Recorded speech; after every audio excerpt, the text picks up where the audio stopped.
මේ හැමතැනම තියෙන සාධික තමයි. හරියට හැබැයි කරුවලයි වත්තක් පවා අඳුරු වගේ එකක් තමයි වෙන්නේ.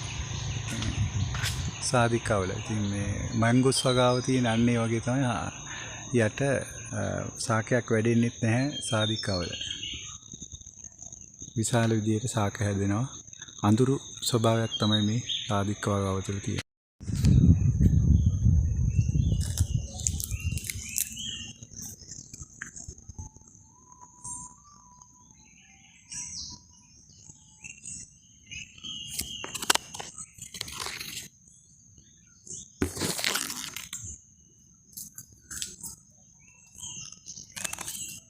ආදික්ක ගැන ඔන්න අපි තොරතුරු අහලා බලමුකෝ මේ අයමනම් කියන්නකෝ මේ සාධික ගෙඩි මේ සාධිකගේ පැහුණු ගෙඩි මේ තියෙන්නේ සමහර පැහැලා මෙන්න ගෙඩි ස්වභාවයෙන් පැලෙනවා පැලුණා අපි මේ දෙල්ල ඉවත් කරන මේ මෙහෙම මේ ගන්න මේ තමයි වසාවාසි කියන්නේ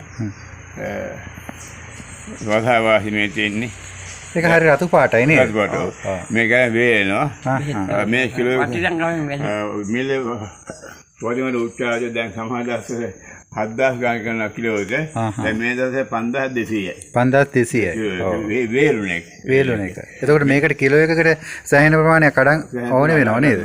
වේලුණා. ගැටේ වේචැටේ මේ වේලන්න ඕනේ. ගලවන්න බලන්න. නෑ ඕනේ. වේලුණා මේ ඇටේ හෙල්ලෙනවා.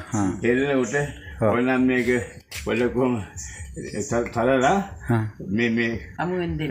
කට්ට ඉවත් කරලා ඇතුලේ මදේ ගෙඩිය තියෙනවා. ඒ මදේ යුගවන්න පුළුවන්. ගණන් වැඩි. දැන් මේ ලෙල්ල පිටින්ම දැන් 1000යි නම් මේ ලෙල්ල කට්ට අයින් කරාම 1200ක් වගේ කිලෝ ගන්න පුළුවන්. දැන් මේ දවස්වල 1050යි මේ කිලෝ එක. වේලුනේ. දැන් මේ 2025 තමයි යන්නේ ඒ කාලය තුල තමයි මේ මිල තියෙන්නේ නේද? ඔව් මේ මිල තියෙන්නේ. වර්ගවල වෙනස් වෙනවා. අන්නකොට මේවා පෙරහන් මන්දිගෙදි මේවා සාමාන්‍යයෙන් ලෙල්ල ඉවත් කරලා සුදු පාට ගෙඩිය ඒක විකුණන්න පුළුවන්. ඒ වේල්ල විකුණන්න පුළුවන්. ඒ මිල එතන සාමාන්‍ය කිලෝ එක 600ක් 800ක් වගේ මිලවලට වෙනවා. මේ ලෙල්ලත් විකුණන්න පුළුවන් නේද? ඔය ලෙල්ල මේ ලෙල්ල විකුණන්න පුළුවන් නේද? ඒක විකුණන්න බෑ. ඒ සමහර අය ගන්නවලු. වන කියන්නේ නැහැ සාමාන්‍යයෙන් විකුණන්න බෑ. අතුරු ගෙඩිය තමයි විකුණන්න පුළුවන්. මේක කුළු බඩුවක් විදිහට තමයි ලෝකේ පාවිච්චි කරන්නේ නේද? කුළු බඩුවක් විදිහට. ඔව්. සුවඳකාරකයක් විදිහට පාවිච්චි කරනවා ඇති බලන්න. දැන් මේක විදිහට පාවිච්චි කරන මිනිස්සු. සින්දුටේ සාධිකාව සාවාද දුන්නු නාගවලි කියලා. කියන්නේ. සාවාද නාගින්නේ. එතකොට මේ ප්‍රදේශය මේ කොහෙද? ආරිස්පත්තු. ආරිස්පත්තු. ඒ කියන්නේ නුවර ප්‍රදේශයේ තමයි වැඩිපුර මේක වගා වෙන්නේ. විශේෂයෙන්ම හිත කරන්නේ වගාවට. නුවර මහා නුවර ආරිස්පත්තු. සෑම අත්තුමාගේ තියෙන මේ සාධිකා. සමහර විදිමත් තින්න සාමාන්‍ය අවිදිමත් වවනාය තියෙනවා සාමාන්‍ය එකක් දෙකක් වගා කරගන්න නැත් ඉන්නවනේ ඉඩ ප්‍රමාණය අනුව තමයි. ඔව්. සාමාන්‍ය පෑන් කාඩේ මිනිස්සු බදු ගන්න දෙනවා. ඉතින් බොහෝ මිනිස්සු බදු දෙනවා. සමහර අය බදු දෙන්නේ දැන් මම නම් බදු දෙන්නේ බොහෝ දුන්න දිව සාමාන්‍ය එපා වෙනවා. ඔක මිනිස්සු බදුවත් නම් පස්සේ ගෙඩි කලන් සන අතු කරලා විනාශ කරනවා නේ. විනාශ කරනවා. ගැට කඩනවා. ඔව්. දැන් බදු විදිහට සාමාන්‍ය බතු හිමියට අවුරුදු පුරාම වගේ ආදාය ලැබෙනවා.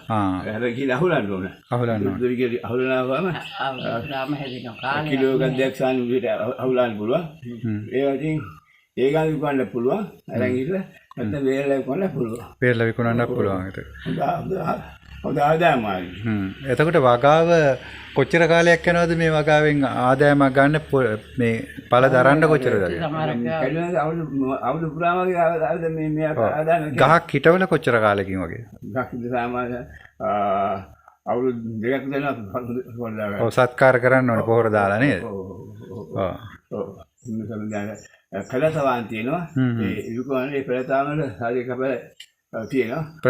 ප්‍රධාන භෝගයක් විදිහට මේ ප්‍රදේශයේ තියෙන මේකනේ. ඔව් කරාබුත් තියෙනවානේ. කරාබු අවුරුදු කෙසේයි සාමාන්‍ය භෝගයට සාමාන්‍ය ජනවාරි මාස වෙනකොට අවුරුදු දෙකෙන් තුනෙන් ඒක ඉතින් හදා හරියන්නේ අවසන් වෙනවා. තියෙනවා මහා වතු තියෙනවා. සමහර කාරු කාර බොහොම මිල අධික වෙනවා. සමහර දුප්පත් මිනිස්සු ඒකට වාඩිලා හිටාවයි පොහොත් වෙන කරාම නිසා. එහෙම මේන් සමහර අය ඉන්නවා. ඔය දැන් මෙතන ගස් 20ක් විතර වගේ තියෙන්නේ. තියෙනවා 20ක් විතරද? දැන් අපේ සාරි අපි දුන්නේ තියවා ඒකට සාමාන්‍ය ගස් ටික දෙන්න පුළුවන් ලක්ෂ ගානකට දෙන්න පුළුවන් සාමාන්‍ය බදු දෙනවා. ඒ පල්ලා හැදේට සායි මේ ඒ කාලවල මිල උත්සාහන වෙනවා. මිල අධිකාරී හැම පුළුවන්. ඔව්. මිල දැන් වැඩි නැත්තම් සාමාන්‍ය මේ අඩු ගන්න ගන්න ඒගොල්ලෝ. අඩුවට ගන්නවා නේද?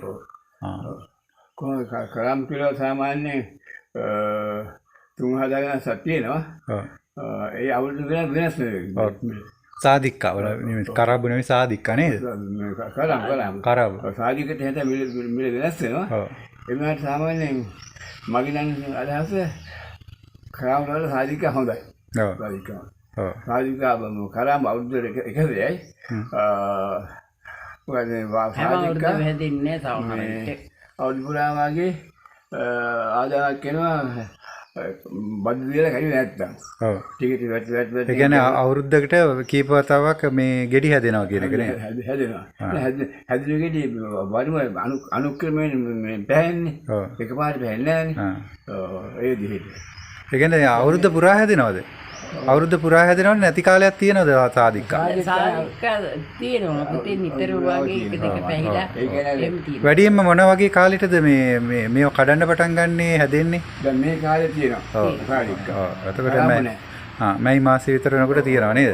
අප්‍රේල් මාසෙ මල් ඇදිලා ගෙඩි හැදිලා මත් තියෙනවා එක දෙක හරි හැදෙනවා. ඊළඟට ආයේ මේ හැදෙන්නේ මේ දිගටම තියෙනවා. එහෙම එනවා නේද? හරි හරි. දැන් සාදිකස ගැට පේනවානේ. ඒ වගේ කීඩේ පේනවානේ. මෙහෙන් පැහි යටෙනවා. ආදාද එනවා. හරි හරි. ඒක තමයි ඔය දෙකට අවුරුද්ද පුරාම වගේ තියෙනවා කියන එක තමයි මේකේ තියෙන්නේ. මේකේ මේ තියෙන අවාසියක් තමයි මේ අඳුර තියෙනවා නේ. අඳුර ගොඩක්. යටින් අඳුර තියෙනවා. මේ වත්තේ හැටියේ. ඔව්. යටි වගාවක් කරන්නත් බෑනේ. වෙන නෑ කරා. අර ගස් තියෙනවා. අඹ ගස් තියෙනවා. සමහර වතුර සයිද ඔක්කොම ඉවත් කරලා තියෙනවා. සමෝදානික විදියට තමයි වගා කරලා තියෙන්නේ නේද? පොල් තියෙනවා, කොස් තියෙනවා. ඒ ගස් අතර හිටවන්න පුළුවන්. මේ දූරයන් ගස් තියෙනවා. කොස් ගස් තියෙනවා. ඒසයි තියෙන සාම. ඒවා ඉවත් කරා නම් ඒකට නෑ. හඳුන නෑ. ඔව්. කොස් අන්න තියෙන සම දැන් ආරේ බාහිර සාම ටොට් එක හදලා යන්නේ නේද? හඳුනන්නේ තියෙන්නේ. ඒ හුඟක් මොකද මේ අනිත් ගස් ඒ කරාම් ගස් තියෙනවා. කරාම් ගස් කොස් ගස් ඊළඟට සුදුලෙන් ගස්. ඔව් ඒවත් අතර තමයි තියෙන්නේ. එතකොට මේවා පැල වලින් තමයි මේ වගා කරගන්නේ. අලුත් වගාවක් කරනකොටනේ. ඔව්. පැල හදාගන්න පැල තවන්න වල තියෙනවා කිව්වා. ඇට පැල වෙනවා. ඇට පැල වෙනවා. ඒක පැවුනට ඇයිද වැටෙන්නේ බැට පැල වෙනවා මේ අතු පැල වෙන්නේ නැහැ. අතු වලින් බෑ නේද? කරාම් දෙක අතු වල වෙන්නේ නැහැ. ආ. ඔව්. ඒ ඉතින් ගහට පොරින්න කියලා ලෙලික් දානවා ගහ මුලට. හොඳ පොරක් ඒක.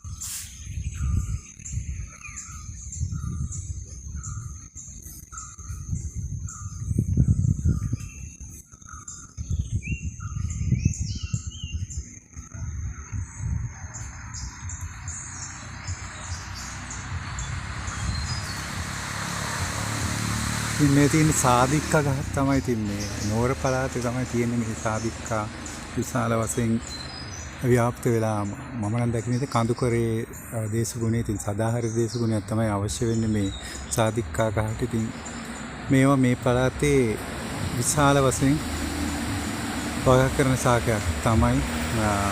ඒ වගේම මේකේ ආදායමක් ලබා ගන්න පුළුවන් සාදික්කා ඇට සහ ඒකේ තියෙන වසාවාසි කියලා කොටසක්. ඉතින් අපි ඒ ගැන පොඩ්ඩක් විමසා බලමු. පහළට ගිහිල්ලා මේ වගාව සම්බන්ධයෙන් වගා කරන ඒ ගොවි මහත්තයත්